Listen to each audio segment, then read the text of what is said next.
डायन जो लोगों के बच्चे मार डालती थी। डायन माँ की कहानियाँ बहुत पुराने समय से लोगों में कहीं सुनी जाती है। यहाँ दी जा रही डायन की कहानी भी ऐसी ही एक लोक मान्यता पर आधारित है। इस लोक मान्यता के अनुसार एक गांव था।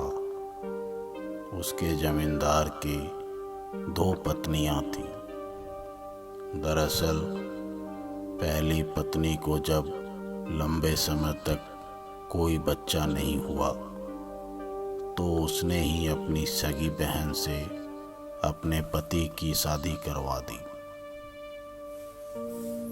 छोटी बहन को 2 साल बाद एक बेटी हुई, लेकिन जमींदार को तो बेटे की चाहत थी।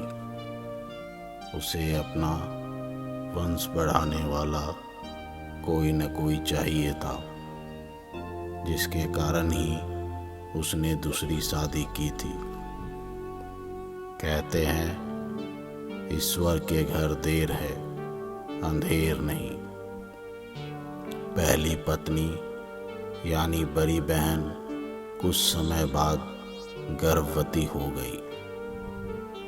समय पूरा होने पर उसने एक सुंदर बेटे को जन्म दिया। छोटी बहन को अब यह डर सताने लगा कि उसकी पूछ अब घर की नौकरानी से अधिक नहीं रहेगी, क्योंकि एक तो वह छोटी है और दूसरे उसने बेटे की जगह बेटी को जन्म दिया है। छोटी बहन के मन में कपट आ गया। वह रूप में अपनी बड़ी बहन की तुलना में अच्छी थी, पर उसकी सोच धीरे धीरे बदलने लगी। छोटी बहन ने अपने पति की तरह से रिझाने का काम शुरू कर दिया। साथ ही उसने अपने पति के कान भी भरने शुरू कर दिए कि किसी तरह उसकी बड़ी बहन अपने पति के रास्ते से हटकर सारी जायदाद पर कब्जा करना चाहती थी। कुछ समय बाद पति का व्यवहार बड़ी बहन से बदलने लगा। उसके साथ काफी बुरा व्यवहार किया जाने लगा। घर के सारे अधिकार उससे छीनकर छोटी बहन को दे दिए गए। बड़ी बहन को घर की नौकरानी बनाकर रखा जाने लगा। हद तो तब हो गई जब बड़ी बहन से उसका बच्चा ही छीन लिया गया।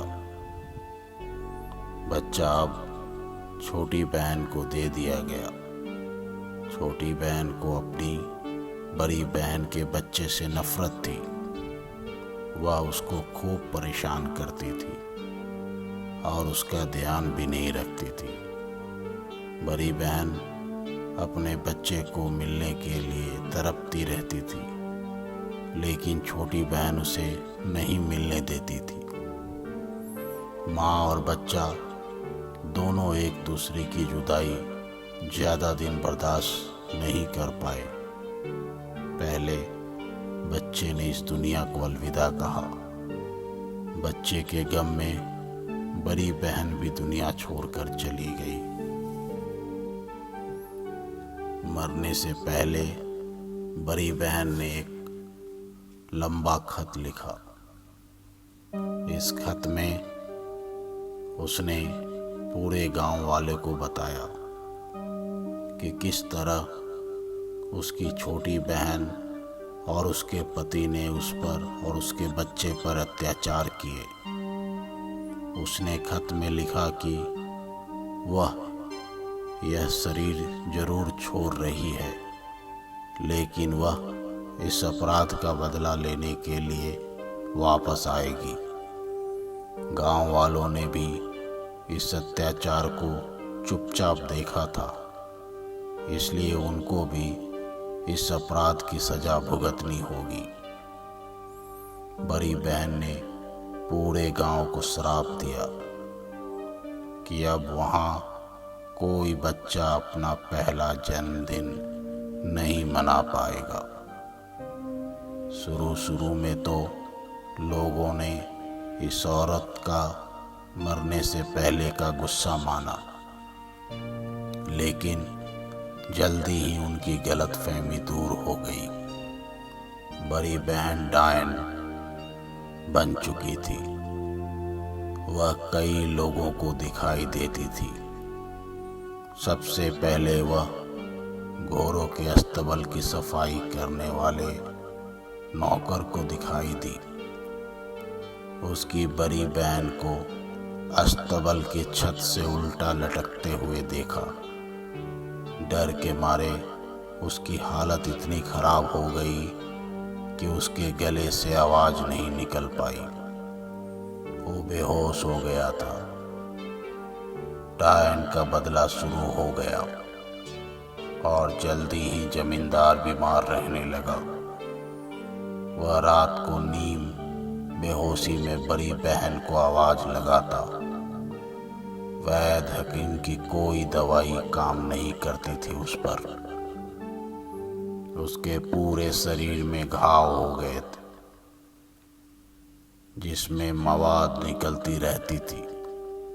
इस कदर बदबू आती थी कि कोई नजदीक नहीं जा पाता। छोटी बहन को भी चमड़ी का रोग हो गया और पूरे शरीर में खुजली होती रहती थी। वैद्य और हकीमों ने उसकी बेटी को उससे दूर रहने को कहा ताकि यह बीमारी उसकी बेटी को ना हो।